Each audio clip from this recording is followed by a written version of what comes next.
quais são nossos diferenciais humanos em meio ao avanço das máquinas? Um report recente chamado Future of Jobs, feito pelo Fórum Econômico Mundial, constatou que 43% das tasks, ou seja, de tarefas de trabalho, vão ser automatizadas até 2027, ou seja, daqui a pouquíssimo tempo. O que quer dizer com tasks ou tarefas? Por exemplo, tudo que pode ser automatizado. Se eu emito muita nota fiscal, talvez eu possa automatizar isso. Se eu faço alguma tarefa repetitiva, isso pode ser automatizado. Certamente isso vai impactar o mundo do trabalho. E para piorar um pouco nossa ansiedade, o Yuval Harari, aquele historiador israelense que escreveu Sapiens, ele fala, é a primeira vez na história da humanidade que a gente não sabe como a vida vai se parecer em 20 anos. Olha aí a palpitação batendo, Antes, a gente tinha medo de guerra, a gente tinha medo de destruição, Nunca a nossa vida foi muito fácil aqui na Terra, mas eu sabia que em 5 anos minha vida ia continuar mais ou menos a mesma, eu ia fazer mais ou menos o mesmo trabalho, do mesmo jeito. Hoje a gente não sabe mais. Eu não sei vocês, mas isso me causa uma baita ansiedade. Para entender esses diferenciais, a gente tem que refletir sobre o que significa ser humano, vocês concordam? E eu gosto muito de uma definição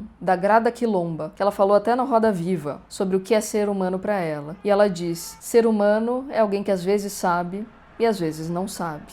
Ou seja, é alguém que se pergunta. Kevin Kelly, uma das maiores referências em tecnologia, reitera: as máquinas são para respostas, as pessoas são para perguntas. Ou seja, a capacidade de se perguntar e de questionar vai ser extremamente importante, já é extremamente importante para nós. A gente não pode perder nosso pensamento crítico, nossa capacidade de dúvida. Todos temos. Bom, alguns de nós têm, A maioria de nós, eu quero acreditar. Além disso, a gente tem a capacidade de construir narrativas, acreditar nelas e construir a partir delas. Uma das definições possíveis de inteligência é a nossa capacidade de ter objetivos e ir atrás deles e executá-los. Mesmo a melhor inteligência artificial do mundo não tem seus próprios objetivos. Os objetivos são imputados. Outro superpoder nosso é a nossa capacidade de cooperação, e isso não é discurso de abraçar a árvore, não. A gente só sobreviveu como espécie graças à cooperação. Desde que a gente era quase macaco, quem sobrevivia era aqueles que cooperavam, aqueles que se organizavam como grupo. Um exemplo recente, de cooperação que eu gosto muito de dar é do Otpor. Otpor foi um grupo de resistência sérvia, dos sérvios ao Milosevic, o ditador. E o que eles faziam, O símbolo deles era esse punho fechado aqui, Já bastante tradicional em movimentos de resistência, mas assim, eles não tinham um líder, não tinha uma pessoa específica que liderava, porque justamente a questão eram todos agir juntos. E eles se utilizavam do humor para fazer algumas aparições públicas. Por exemplo, eles meteram lá um barril de petróleo com a foto do Milosevic para as pessoas baterem no barril na praça. E quando a polícia chegou, os policiais simplesmente não sabiam quem prender, que justamente era uma força do grupo, era todo mundo ali. Ou seja, os culpados eram intangíveis porque era a força do grupo. Eu acho isso fantástico. Aliás, um dos caras que fundaram o Otpor deixou um TED Talk que é como derrubar um ditador.